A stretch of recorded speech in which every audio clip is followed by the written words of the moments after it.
ঝরে পড়েছে। টিউলিপ মানে টিউলিপ ফুল নয়।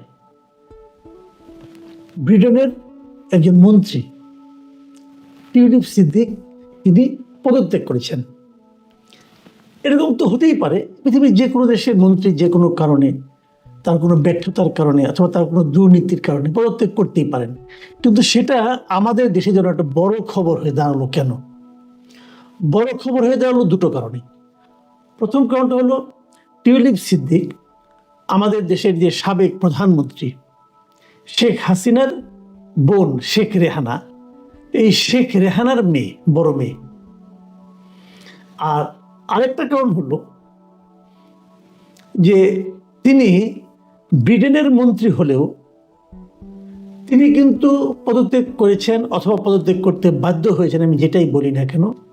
তার মূল কারণটা হলো বাংলাদেশে তার দুর্নীতির কারণে, মানে বাংলাদেশ সরকারের সঙ্গে, মানে তার খালা যখন বাংলাদেশের প্রধানমন্ত্রী, সেই সময়ের কিছু দুর্নীতির সঙ্গে তার নাম জড়িয়ে পড়া, তার বিরুদ্ধে অভিযোগ উত্থাপিত হওয়া এবং তার ব্যাপারে বাংলাদেশের দুর্নীতি দমন কমিশন অর্থাৎ দুদকের তদন্ত শুরু হওয়া, এই সমস্ত ঘটনার প্রেক্ষিতেই ওনাকে পদত্যাগ করতে হলো। এই ঘটনাগুলি নিয়ে উনি প্রথম থেকে অস্বীকার করে আসছিলেন যে উনি কোনো দুর্নীতির সঙ্গে জড়িত নন, উনি কোনো অনৈতিক কর্মকাণ্ডের সঙ্গেও জড়িত নন, এটা উনি শুরু থেকে বলছিলেন। কিন্তু ব্রিটেনের পত্রপত্রিকাগুলো বিভিন্ন ঘটনার প্রেক্ষিতে উনি কিভাবে বাংলাদেশের কোন দুর্নীতির সঙ্গে ওনার নাম জড়িয়েছে, ওনার বিরুদ্ধে কোন ক্ষেত্রে অভিযোগ হয়েছে, সেগুলো ডিটেল ব্রিটেনের পত্রিকাগুলো লিখছিল। এবং পাশাপাশি বাংলাদেশের সরকারের কোন চুক্তির সঙ্গে রাশিয়ার সরকারের যে চুক্তি হয়েছিল পারমাণবিক বিদ্যুৎ কেন্দ্রে, সেখানে তার কোনো ভূমিকা ছিল কিনা, তার যে ছবি ছিল একসঙ্গে গ্রুপ ছবি, সেগুলিও কিন্তু সেখানে দেওয়া হয়েছে ব্রিটেনের এই পত্রপত্রিকাগুলিতে। ব্রিটেনের পত্রিকায় যে জিনিসটা সবচেয়ে একদম হাতে নাতে ধরা পড়েছে সেটা হলো যে উনি ইংল্যান্ডের যে বাড়িটাতে থাকতেন অথবা একাধিক বাড়ি, ওনার নামের, ওনার বোনের নামের বাড়ি, এই বাড়িগুলো ওনারা টাকা দিয়ে কিনেননি, ওনাদেরকে দিয়েছিলেন যে ব্যক্তি, তিনি বাংলাদেশেরই বংশোদ্ভূত একজন ব্রিটিশ এবং উনি আবাসন ব্যবসার সঙ্গে জড়িত এবং শেখ হাসিনা সরকারের খুবই ঘনিষ্ঠ ব্যবসায়ী হিসেবে তার পরিচিতি আছে। অর্থটা এরকম যে ওইখানে বোনের মেয়েকে বাড়ির, বিশাল একটা বাড়ি, অনেক মূল্যের, কয়েক কোটি টাকা মূল্যের বাড়ি একটা উপহার দিয়ে বিনিময়ে তারা বাংলাদেশ গভর্নমেন্টের কাছ থেকে নানা ধরনের অর্থনৈতিক সুযোগ সুবিধা, ব্যবসায়িক সুযোগ সুবিধা নিয়েছেন। তো এটা তো পরিষ্কার একটা ঘুষ। তো এই বিষয়গুলো তো উনি অস্বীকার করতে পারবেন না, কিন্তু এই বিষয়গুলো উনি এতদিন স্বীকার করেননি।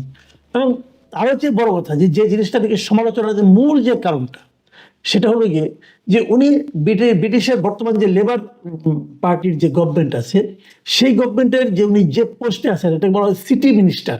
সিটি মিনিস্টার মানে হচ্ছে যে ব্রিটেনের দুর্নীতি বিষয়ক যে সমস্ত কর্মকাণ্ড আছে সেগুলো দেখার জন্য ওনাকে মিনিস্টার, ওদের ভাষায় economic secretary to the treasury and city minister, এই ছিল তার পদের নাম, আনুষ্ঠানিক নাম। তো যাকে দুর্নীতিকে নিয়ন্ত্রণ করার জন্য, দুর্নীতি ধরার জন্য দায়িত্বপ্রাপ্ত মন্ত্রী হিসেবে নিয়োগ করা হয়েছে, সেই ব্যক্তি নিজেই দুর্নীতিতে জড়িয়ে পড়েছেন বলে অভিযোগ উঠেছে। অভিযোগগুলো কিন্তু এখন প্রমাণ হয়নি এবং উনি এই ঘটনাকে ট্যাকেল দেওয়ার জন্য উনি সেখানকার যে প্রধানমন্ত্রী যে উপদেষ্টা আছেন একজন, ওখানকার দেশে ব্রিটেনের প্রধানমন্ত্রী উপদেষ্টা, ওটাকে বলা হয় independent adviser on ministerial standards. মানে ওনাদের কাজ হলে ধরেন কোনো মন্ত্রী অথবা কোনো এমপি যদি কোনো আচার আচরণ, নীতি নৈতিকতা বিষয়ে যদি কোনো প্রবলেম হয়, কোনো প্রশ্ন ওঠে, তাহলে উনি সেটা তদন্ত করে দেখেন। এর নাম হলো লাউরি ম্যাগনাস। এর কাছে কিন্তু টিউলিপ নিজেই একটা রেফাইল পাঠিয়েছিলেন, মানে একটা চিঠি পাঠিয়েছিলেন এবং বলেছিলেন আমার বিষয়টা আপনি তদন্ত করেন। এবং সেই তদন্ত এখন শেষ হয়েছে বলে জানা যায়নি। এই তদন্ত চলাকালেই টিউলিপ সিদ্দিক তার মন্ত্রিত্ব পদ থেকে পদত্যাগ করলেন। গত রাতে উনি পদত্যাগ করেছেন। পদত্যাগ করলেন কেন? ওনার তদন্ত এখন শেষ হয়নি, কেন পদত্যাগ করলেন? তাহলে কি তদন্তে কিছু পাওয়া গেছে? না। এ ব্যাপারে আবার ব্রিটেনের প্রধানমন্ত্রী যে কিয়ার স্টারমার, উনি কিন্তু আবার অন্য কথা বলেছেন। উনি বলেছেন ওই যে লরি ম্যাগনাসের কাছে যে চিঠিটা উনি পাঠিয়েছিলেন, তিনি নাকি এই বিষয়টা পর্যালোচনা করার পর প্রধানমন্ত্রীকে নিশ্চিত করেছেন যে টিউলিপ কোনো নিয়ম লঙ্ঘন করেননি। যদি নিয়ম লঙ্ঘন না করে থাকেন তাহলে সে কেন পদত্যাগ করল, এইটা কিন্তু এখনো অস্পষ্ট। তবে এটা ধারণা করা যায় যে বিভিন্ন পত্রপত্রিকায় যেভাবে তাকে নিয়ে লেখালেখি হচ্ছিল এবং লরি ম্যাগনাস পর্যালোচনা করে যা কিছুই পান না কেন, এই যে বাড়ি নেওয়ার বিষয়টা, এটাকে উনি কিভাবে জাস্টিফাই করবেন এটা কিন্তু ক্লিয়ার না। এবং বলা হয়ে থাকে যে লেবার সরকারেরই এই টিউলিপকে কেন্দ্র করে লেবার সরকারের জনপ্রিয়তাতেই একটা ধস নামার একটা বিষয় দাঁড়িয়েছিল। অনেকে এমনও বলেন যে হয়তো টিউলিপ পদত্যাগ না করলে পুরো মন্ত্রিসভাকেই পদত্যাগ করতে হতো। দেখুন, এটাই হচ্ছে গণতন্ত্রের মাহাত্ম্য। আমি যেটা বলবো যে ওনাদের একজন মন্ত্রীর পদত্যাগের অভিযোগ উঠেছে, এখনো প্রমাণিত হয়নি, হয়তো প্রমাণ হবে অথবা হবে না, সে প্রসঙ্গে আমি যাচ্ছি না, কিন্তু অভিযোগটা যে উঠেছে, এই অভিযোগটার কারণে সাধারণ মানুষের যে পারসেপশন, সেই পারসেপশনটাকে কিন্তু তাদের সরকার, পুরো সরকার গুরুত্ব দিতে বাধ্য হয়েছে। গুরুত্ব না দিলে এটার ফলাফল নেগেটিভ হতো। নেগেটিভটা কি? সাধারণ মানুষের কাছে এই সরকার অজনপ্রিয় হয়ে যেত।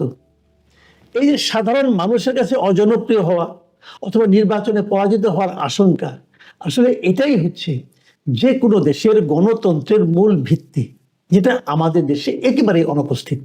আপনারা ভাবুন একটা জিনিস, যে বিগত সরকারের আমলে অথবা তারও আগের সরকারের আমলে, আমাদের অনেক সরকারের আমলে অনেক মন্ত্রী এমপির বিরুদ্ধে কিন্তু নানা ধরনের দুর্নীতির অভিযোগ উঠেছে, বহুবার উঠেছে। কখনো কি শুনেছেন সেই অভিযোগের প্রেক্ষিতে সেই মন্ত্রী অথবা সেই এমপি নিজেরা পদত্যাগ করেছেন, অথবা তাদেরকে পদত্যাগ করার জন্য বাধ্য করা হয়েছে, অথবা সরকার প্রধান তাদেরকে পদত্যাগ করতে বলেছেন? কখনো শুনেছেন? কখনো দেখেছেন? দেখেননি। এতটুকু আত্মসম্মান বোধ আমাদের দেশের মন্ত্রী এমপিদের সাধারণত নেই, কিন্তু থাকা তো উচিত। তা না হলে জবাবদিহিতা কি করে হলো? দেখুন, আমরা অনেক কথা বলি, আমরা একটা অদ্ভুত একটা দেশে বাস করি। আমাদের দেশের আমি কোনো পলিটিক্যাল লিডারদের কথা কি বলবো, আমাদের দেশে যারা নাকি সাধারণ নেতা কর্মী আছেন, তৃণমূল পর্যায়ে সমর্থক আছেন, কর্মী আছেন, তাদের কাছেও কিন্তু তারা নেতাদের মধ্যে কোনো ভুল খুঁজে পান না।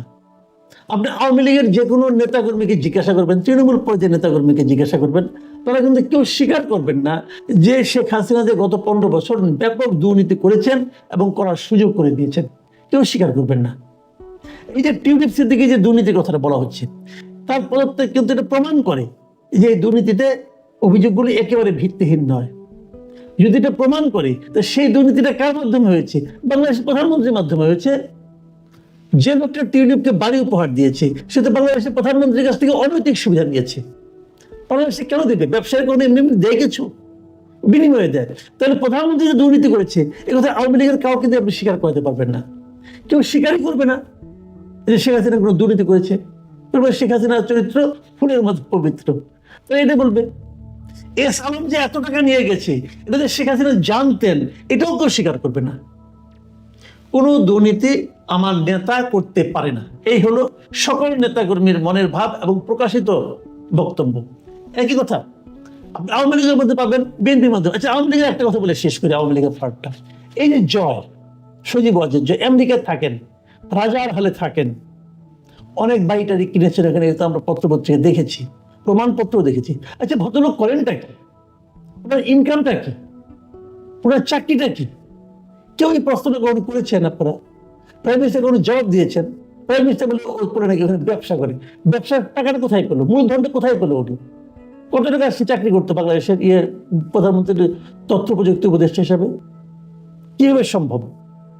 কেউ প্রশ্ন করে না। আচ্ছা, এটা কিন্তু প্রশ্ন না করলো, তাহলে দিক থেকে তো উচিত ছিল জনগণের কাছে স্পষ্ট করা।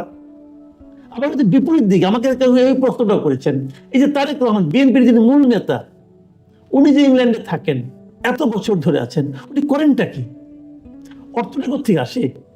টাকা তো আসার একটা সোর্স লাগবে। টাকাটাকে আসমানি উপায়ে আসে? আসমানি উপায়ে টাকা আসে না ভাই।